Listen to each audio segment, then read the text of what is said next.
The air in that house had a weight to it, a suffocating kind of silence that clung to the skin like dust. Outside, the world moved on, children played, mailmen delivered, neighbors waved, but inside, time had stopped. In that house, the walls remembered things the outside world was not supposed to know.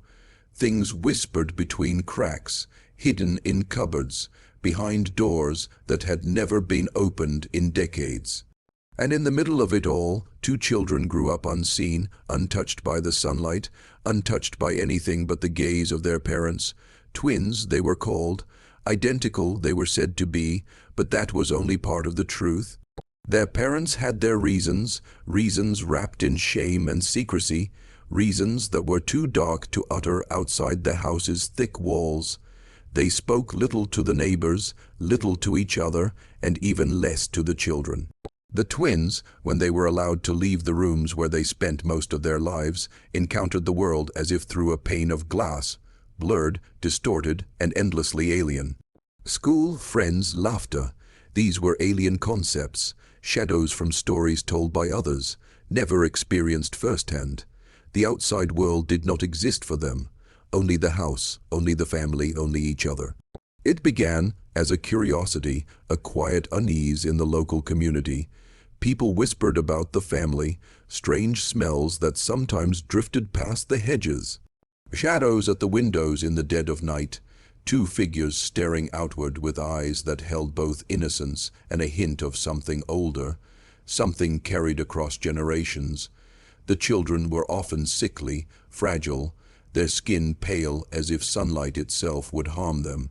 But no one dared confront the parents, who were charming in public, affable even.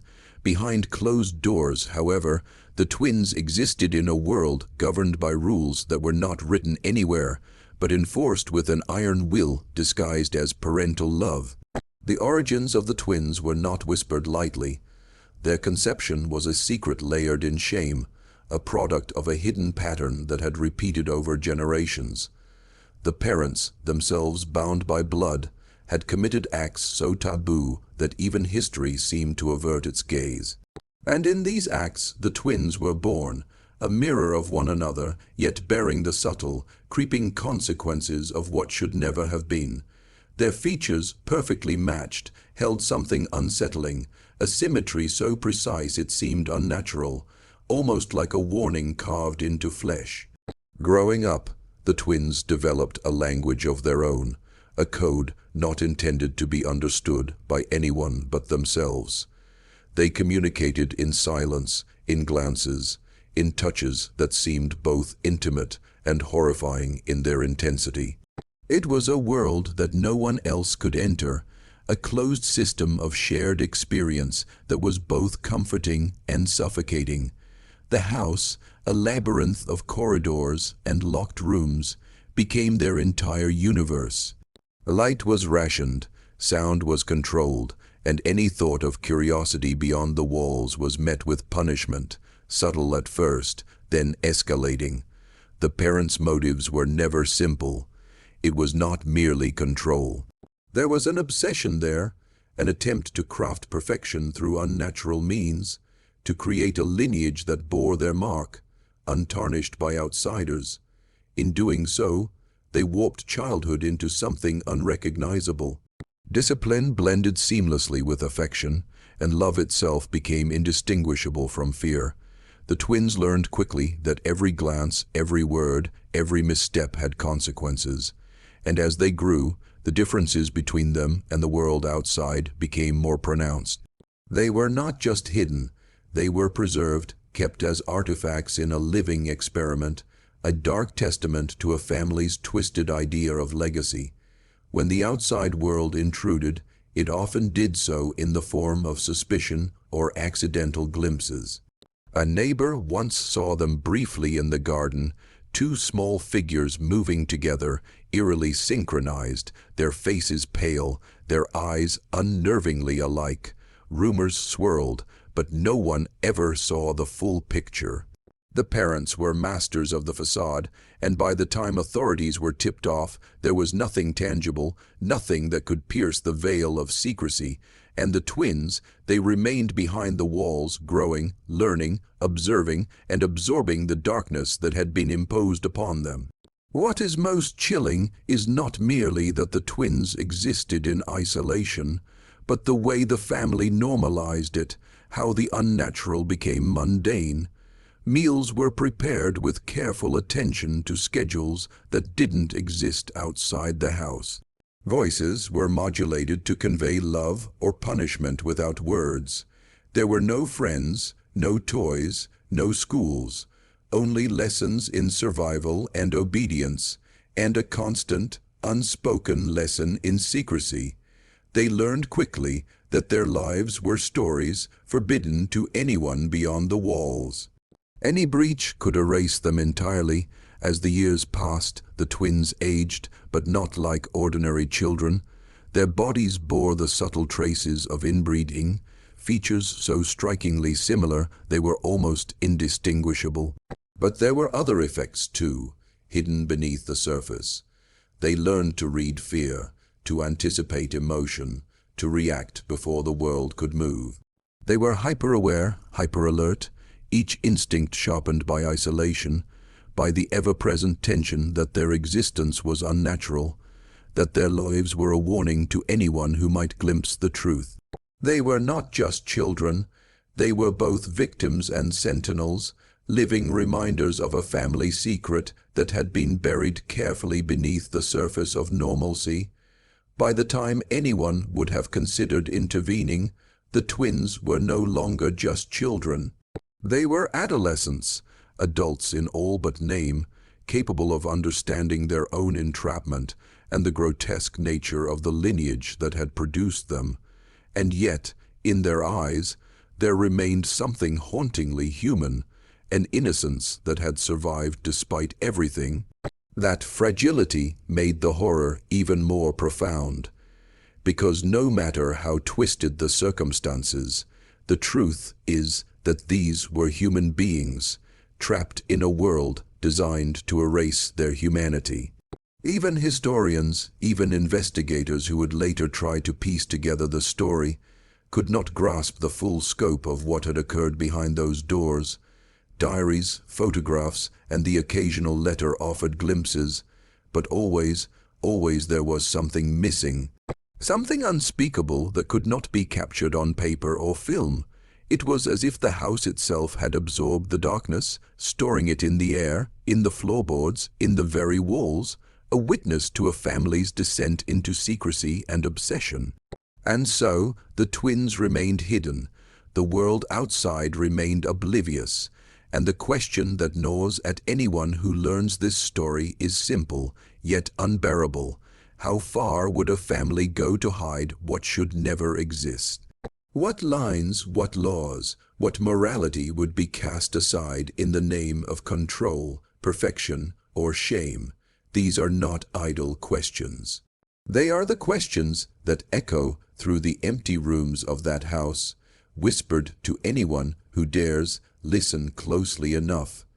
As the twins grew, the house became less a home and more a prison whose rules were etched into their bones.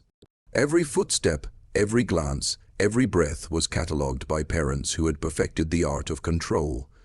There was no sudden cruelty, no overt malice, only a meticulous, relentless shaping of existence.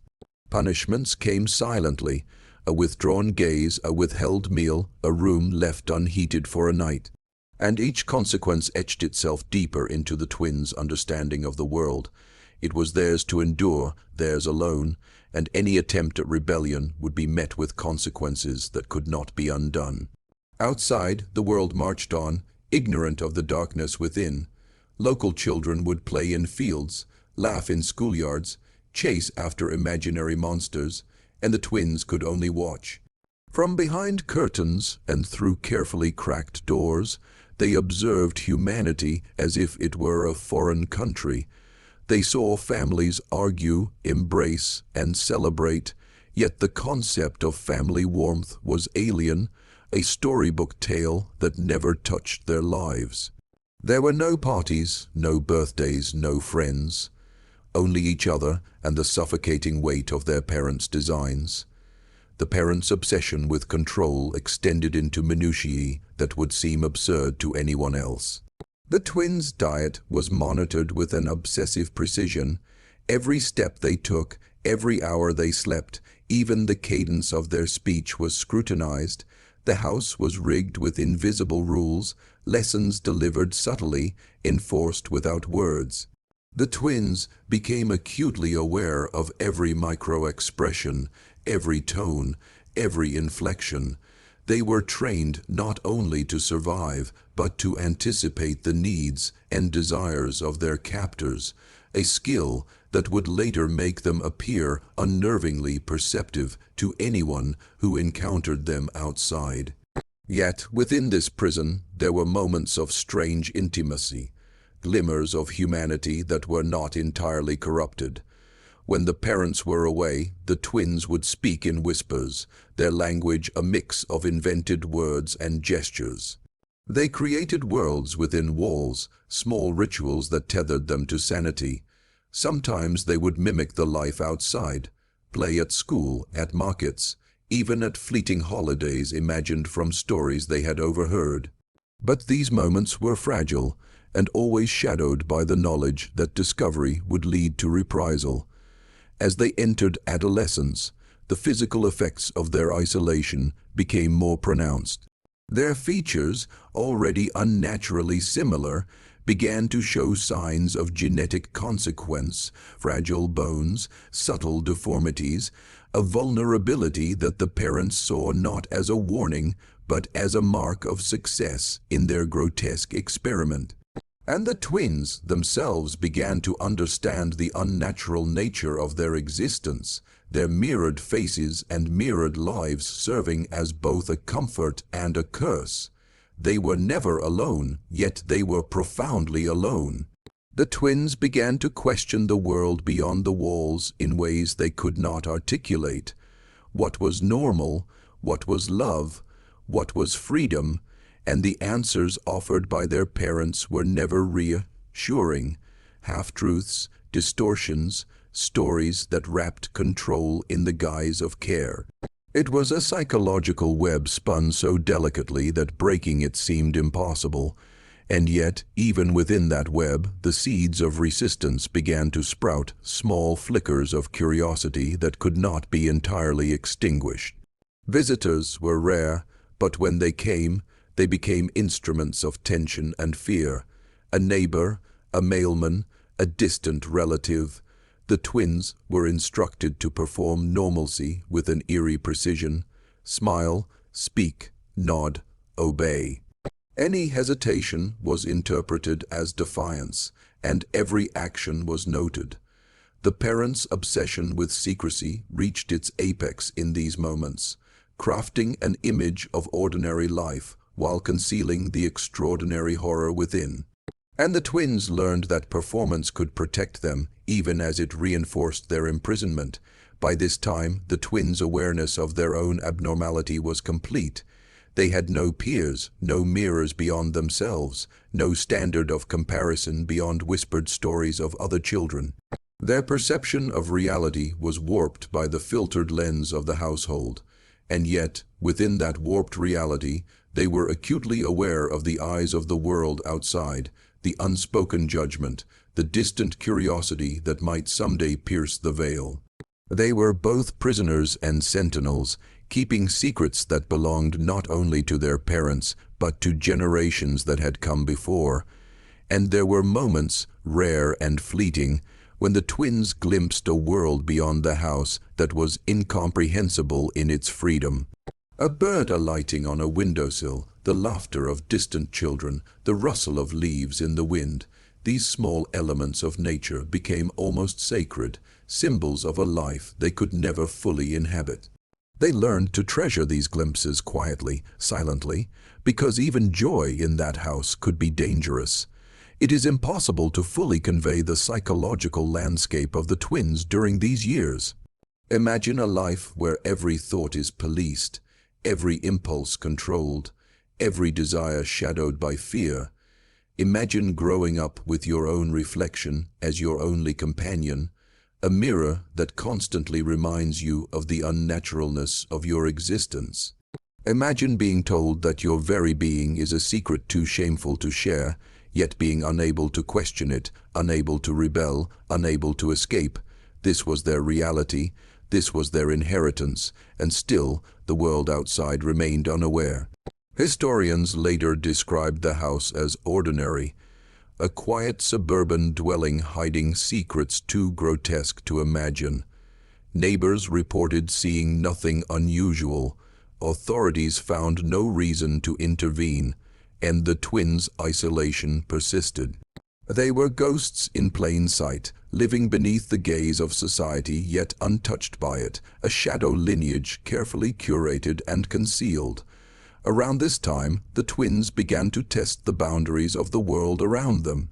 Perhaps it was curiosity, perhaps it was desperation, but they began small experiments, opening doors slightly ajar, speaking softly to each other about the life beyond, imagining it in vivid detail. And yet every small act was a risk. Discovery meant punishment. Punishment meant further isolation, harsher control, sometimes even physical harm. And still, they persisted because within every human being, even those raised in the darkest of circumstances, there exists a kernel of defiance, a spark that refuses to be extinguished. It is at this point that their story takes an even darker turn, one that exposes the full horror of what it means to be born into secrecy and obsession. The parents' need for control escalated. The twins were no longer children to be managed. They were experiments, mirrors of the family's obsession, living embodiments of a taboo lineage. And in this, the boundaries of morality, legality, and love blurred into something unrecognizable. It was no longer just a household. It was a chamber of psychological manipulation, a lab where human beings were subjects in a study that should never have existed. If you're still watching, you're already braver than most. Tell us in the comments, what would you have done if this was your bloodline? And yet, even within this calculated horror, the twins retained fragments of self. They developed rituals to preserve sanity, small acts of rebellion that could not be observed. They learned to read patterns in their parents' moods, to anticipate punishment before it arrived, to protect themselves in ways that seemed almost instinctual. These survival mechanisms were both remarkable and tragic, highlighting a resilience forged under conditions that should never have been endured. They began documenting their world in secret, carving initials into the underside of furniture, drawing small sketches, leaving tiny marks in corners of rooms, proof that they existed, that they were human, that the world outside had no dominion over their inner lives. These acts, small as they were, became sacred. They were reminders that even in a house designed to erase humanity, traces of it persisted, stubborn and defiant. And as adolescence gave way to adulthood, the twins became aware of the broader implications of their existence. They were not merely victims of parental obsession. They were the living result of generations of secrecy, shame, and taboo. Their very bodies and minds carried a history that could not be spoken, a story that had been buried and forbidden. And they carried it with them silently, a weight that few could comprehend, a burden that would define the rest of their lives. The twins, identical in appearance and intertwined in experience, had grown into beings whose very existence challenged the notions of family, morality, and human nature.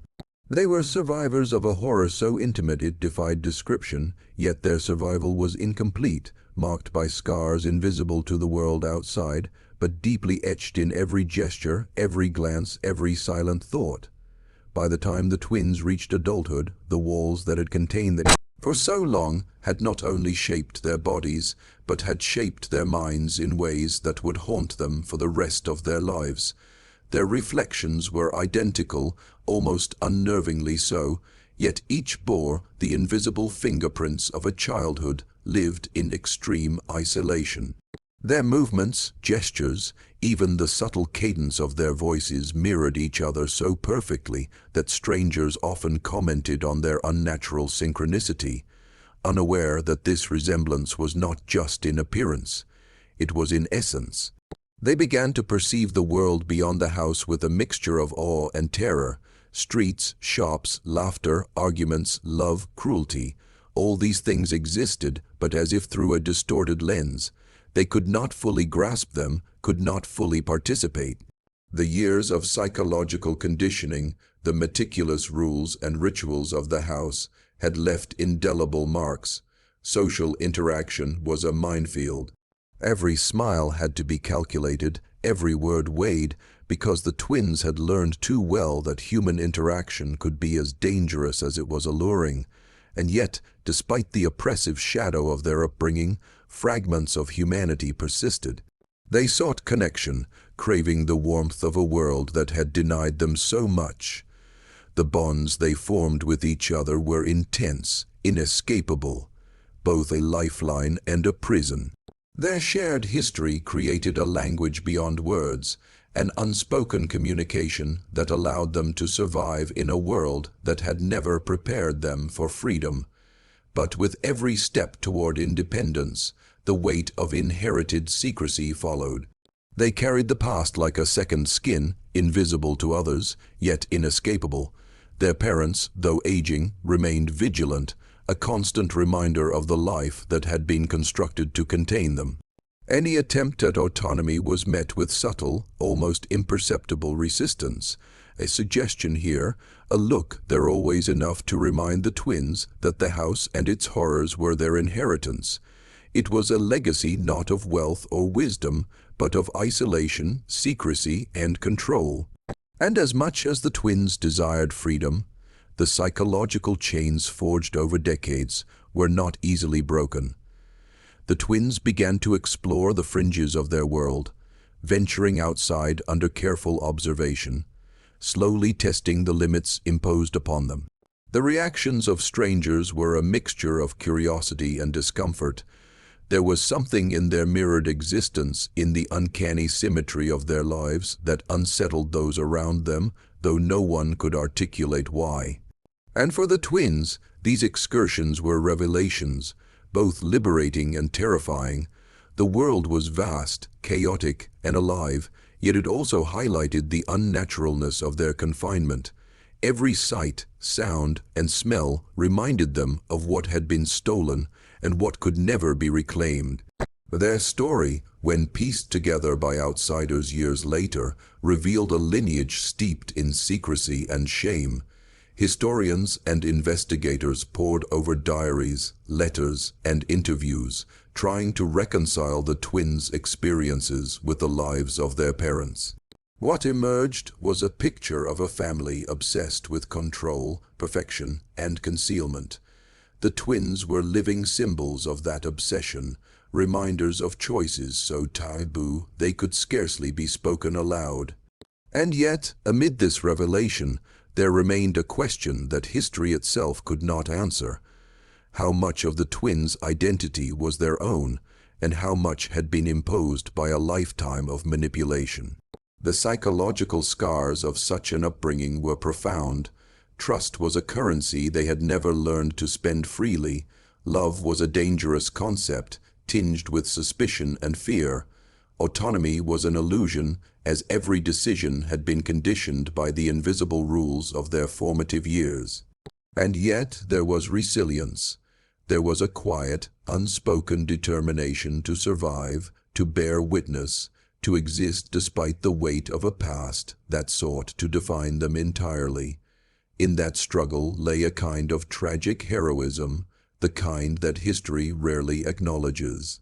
As adults, the twins attempted to carve out a life beyond the walls, yet the house's influence remained.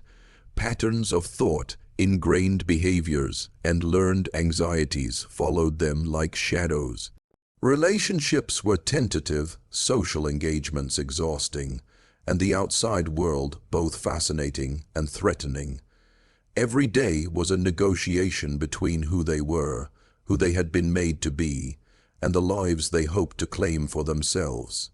The tension was unrelenting, a constant reminder that freedom, once denied, carries its own burdens. The parents, by this time, had aged into frailty, their control slipping with each passing year, yet the psychological grip they had established endured. The twins watched with a mixture of relief and dread, realizing that liberation was not a singular moment, but a slow, ongoing process of reclaiming themselves from decades of manipulation. It was a journey marked by small victories and quiet horrors, a delicate balancing act between remembrance and escape, and the twins never fully escaped the legacy of secrecy. They carried it as a story that could not be told in full, a history so dark that even their own voices trembled at its articulation. Their existence was a testament to the extremes of human behavior, the lengths to which obsession, shame, and fear can drive a family, and the resilience of those caught in its web. They were both victims and survivors, shadows cast by a past that refused to let go, living reminders of a horror carefully hidden from the world. Even now, when historians speak of them, there is an unease that lingers. Their story resists tidy conclusions. There is no moral neatly packaged, no justice fully realized. Instead, there is only the weight of history, the quiet horror of what humans are capable of when secrecy and obsession intertwine. And for those who hear the story, for those who peer too closely into the archives of forgotten family horrors, there is a chilling realization. Some truths are buried for a reason, and yet, some truths demand to be remembered. The twins remain a haunting example of hidden legacies, a dark mirror reflecting both the fragility and resilience of humanity. They remind us that behind closed doors, beneath the veneer of normalcy, lives may unfold that are both extraordinary and horrifying, shaped by forces beyond their control. And in the end, the question remains, lingering like a shadow at the edge of consciousness. What would you have done had this been your bloodline, had this been your inheritance? Their story is a testament, a warning, and a lingering echo of the human capacity for both cruelty and endurance. It is a history that few wish to confront, yet one that cannot be erased. And as the world continues to turn outside the walls that once confined them, the twins carry with them the indelible marks of their hidden lineage, a living archive of a horror that refuses to be forgotten.